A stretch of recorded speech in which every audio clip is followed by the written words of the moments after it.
Greetings, ladies and gentlemen, and welcome back to yet another Trek Collector. And this time I have the Star Trek, the official Starship Collections, USS Enterprise, NCC 1701C, Special Issue. Ambassador class, launched 2332, length 520 meters, top speed warp 8.4. Now this ship will set you back £49.99 sterling, 75 US dollars and 64 euro and 99 cent in the euro. So let's have a quick look at our magazine without giving too much away. So this magazine basically pretty much covers the story of yesterday's Enterprise and certain characters that they would have liked to have brought back, different developments on the storyline, how it was going to be, and a nice little read. Very nice little read, I have to say. Now, one thing I will say, anyone that loves this episode of yesterday's Enterprise, did you spot the error at the end of Enterprise, yesterday's Enterprise?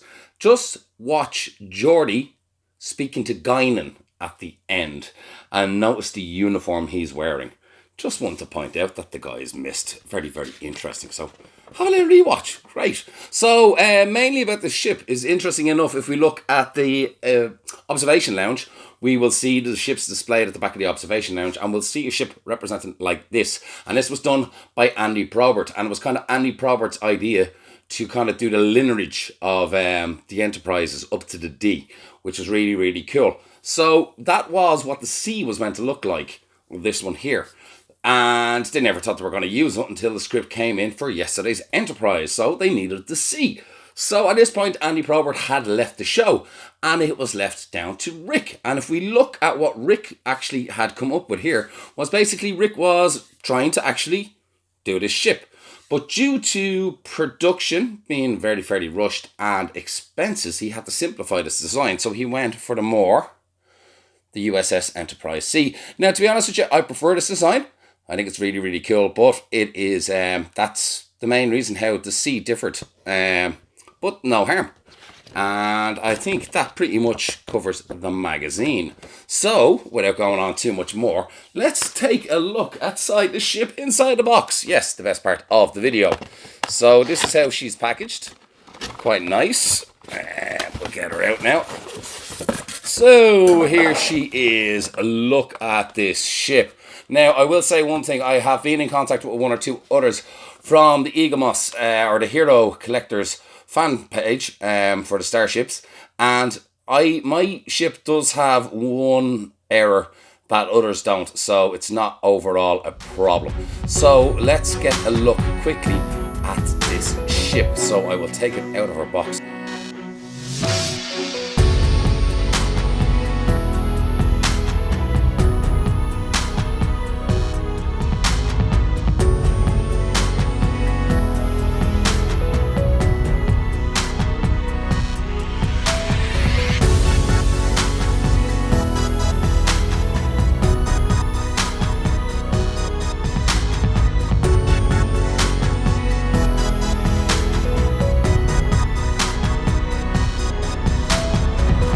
Okay folks, so here she is, and this is the Enterprise C by Eaglemoss, the XL. Now they have made a few good improvements from the smaller model, and there is one or two things that they have done wrong. She's not fully screen accurate, but you know what?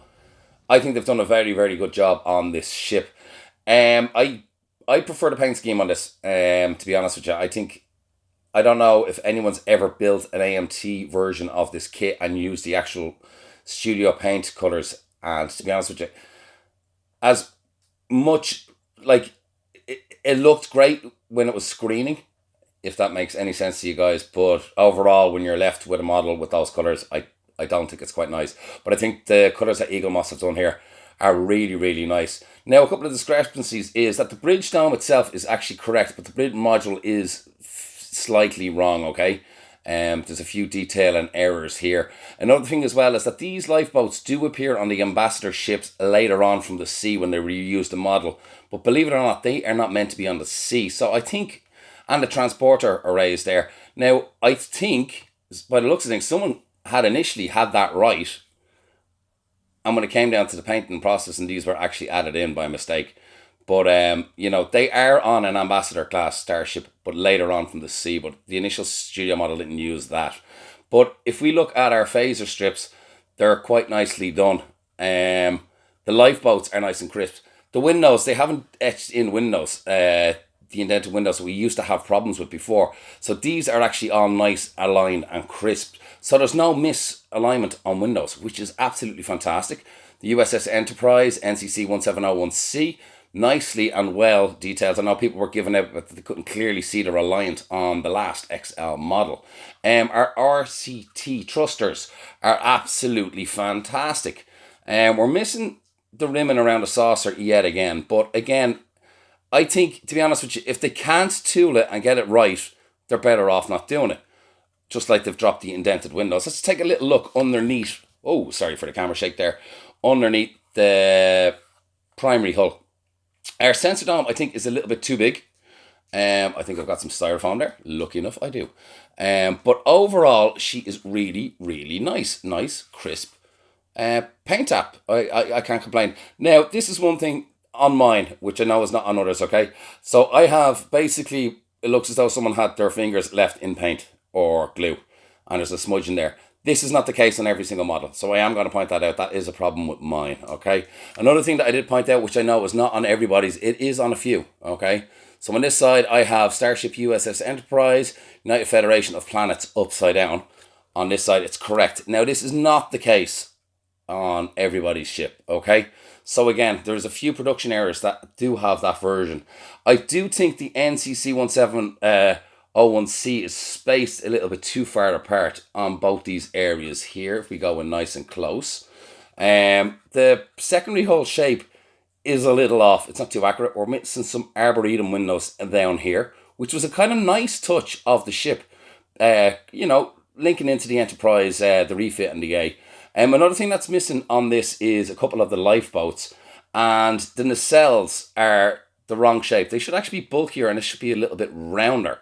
Now, in fairness, this does look a lot better, and I think they toned them down for the later editions of the Ambassador when it was used. They trimmed it down probably to make it more in line with the next generation of that era. So I'd say at some point an Ambassadors would have went in for warp nacelle replacements, which would make sense. But I do think these are off the later line of the ships, except the later lines did have a kind of coverage cap here. The shuttle bay is quite nice, very nicely done. Another issue here is that they have NCC 1701C, that should be Enterprise on that part. But overall, realistically, I think they've done a very, very good job. We have our impulse engine on the back finally, which was a problem with the smaller version of this ship. Now, it's blue, and guess what? It's blue in the episode, so they are quite right. So Eaglemoss stepped up in line with that impulse engine. And again, like in fairness with the model, it does have its issues, but in fairness, it is a really, really, really good job. It's a good, nice version of this ship. And, we can nitpick and we can complain, but to me, I think this is actually a stunning ship. I think a lot of folks out there will be very happy to have an Enterprise C on this scale in their collection, because I even know that the AMT kits got fairly rare at one point, and it was a very, very hard thing to find. So, I'm looking forward to actually seeing everybody's comments below about this ship. I might look for a replacement due to this, because it is kind of, unfortunately, it's kind of a real, it's the nice part of the ship. But, and believe it or not as well, that is correct for, I know there's an addition in there, but again, that's the later ambassadors that showed up, where they added in a little few bits and pieces and they tweaked the design of the ship. Probably putting it more in line to, as I said, the Enterprise D, just a few additions. As I said, like the nacelles are slightly off. The secondary hull is slightly misshaped. Should be more out here. And if we look at our nacelles of struts or supports or wings, they're just slightly off as well. But overall, I'm not going to knock this ship. I really think they have actually turned out and done a really, really nice job. I have a second AMT model kit, I painted one going back years ago. I have a second one that I'm actually going to put lights into it, because I've been waiting for Diamond Select to come up with a model for a long time. But you know what? I am actually going to copy this paint scheme because I think it's beautiful. But overall, I think Eaglemoss have done a great job. I have pointed out the mistakes, but you know, in hindsight, this XL model compared to its smaller model is a much better job.